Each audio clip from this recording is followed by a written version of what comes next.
Going abroad for the summer? Coming to Europe? Have you received a thing to say you need ETIAS? If you have, it's a scam. Well, hello ladies and gentlemen, and welcome to Rider Rambling. Summer has arrived. Don't know about you, but everybody here has been complaining. Seems that 41.5 degrees is a bit too hot.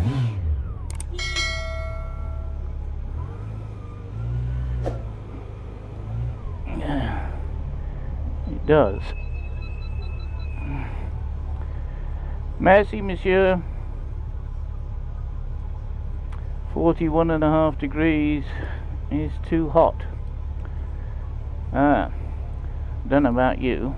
As I say, we managed to survive it without air conditioning. We did have a number of fans going. I think it was sleeping that was the most difficult for us, because we're in a concrete box, and unfortunately, if you're in a concrete box, then it just heats up and heats up and heats up, and the walls got to about 34 degrees, so it was a bit warm. Anyhow, let's talk about ETIAS and coming to Europe. As you probably know, you need the European entry system. I believe it's EES. I'll put the actual acronym on the screen. If you're leaving the UK,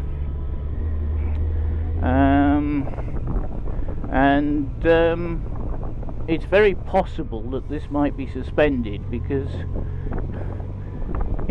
France, Italy and Spain, and I believe Portugal as well, but I'm not 100% sure, have all said it's causing absolute havoc in their airports and ferry ports and so on.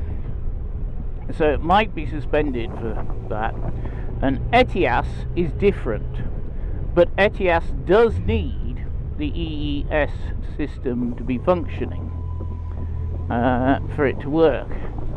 But ETIAS has not been implemented yet, and they're supposed to be implementing it in the last quarter of the year. So if you receive an email or anything saying that you need ETIAS, that's not actually true, and it's probably a scam. As I say, it needs a properly functioning EES system to work. Now, who needs ETIAS? Well, I'll put a list on the screen so you can see it. But basically, anybody who's not a European citizen.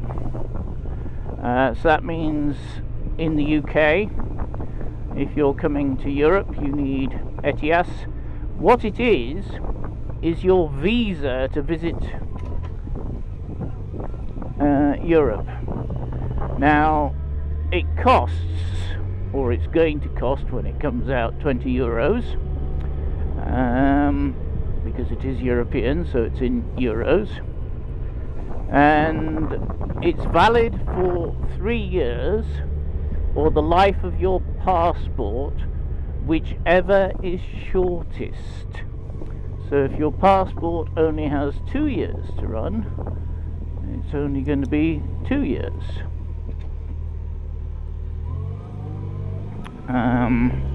For example, talking about passports, very quickly, make sure that you have more than 6 months remaining on your passport before you try and go through passport control. And in fact, it's a good idea to have more than 6 months after you return. So if your return date is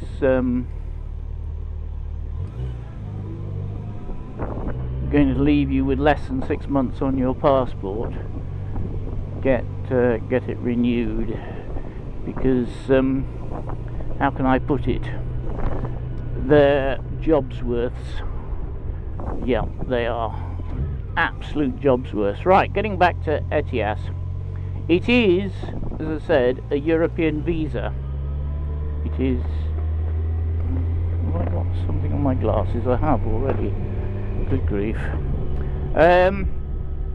It is a European visa, and if you are not a resident of an EU country, or you don't have a residence permit,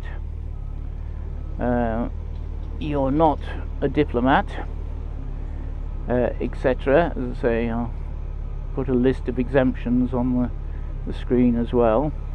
Then you need it. I'm told it can take minutes to create when it's done online. That's the theory. You'll need your passport, some form of other ID, etc. As well to do it. As I say, it's not live yet, and it won't be live, as I say, until after the summer holidays at the earliest. So don't even try thinking about it. What I'm trying to warn you about is the fact that there are people out there already saying you need it, and they will help you get it, and then take your passport details, your credit card details, and some other form of identification, and scam you, basically, because you'll be paying by your bank card or credit card or whatever, so they'll have your bank or credit card details, and so ka-ching, thank you very much. So it's only available from the ETIAS site. Now, I've had problems getting on the ETIAS site.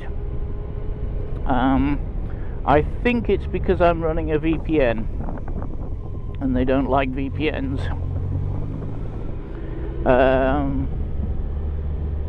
But I run a VPN for security reasons, having had somebody hack my email.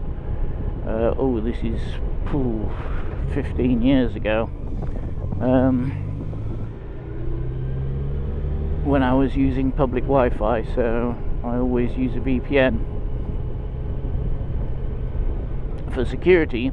That way they can't get my email details, because it's encrypted before it leaves my computer. Oh, they've moved the camera. So I'll have to try it without the VPN at some point and see if I can get on the ETIAS site and give you some more details from there.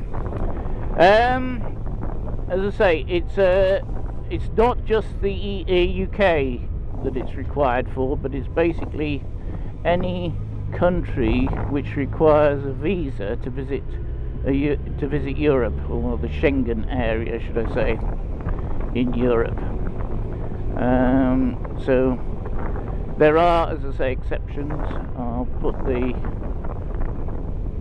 the details up. I'll put them up again just in case.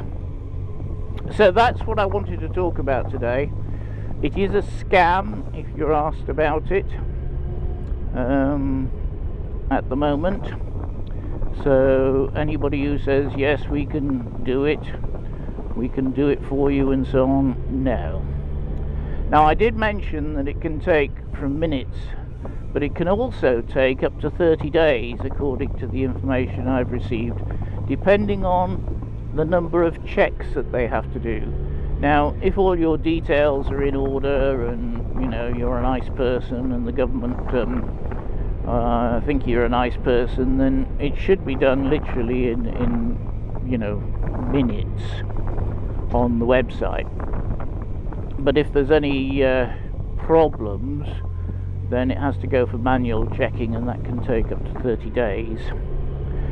Right, getting back to the EES system, if you haven't already been over to Europe and registered, you need to register, because this is crazy. And if you're coming over in the summer and you get to the airport and you've got the 𝗪𝗲 Social Club on their yearly outing to Lanzarote, then you're going to be stuck behind rather a lot of people who probably have no idea what they're doing on the system. So make sure you've either done it beforehand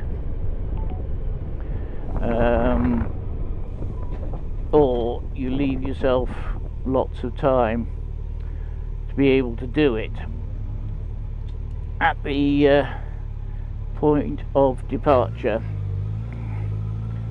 airport, whatever, channel, tunnel, ferry, etc.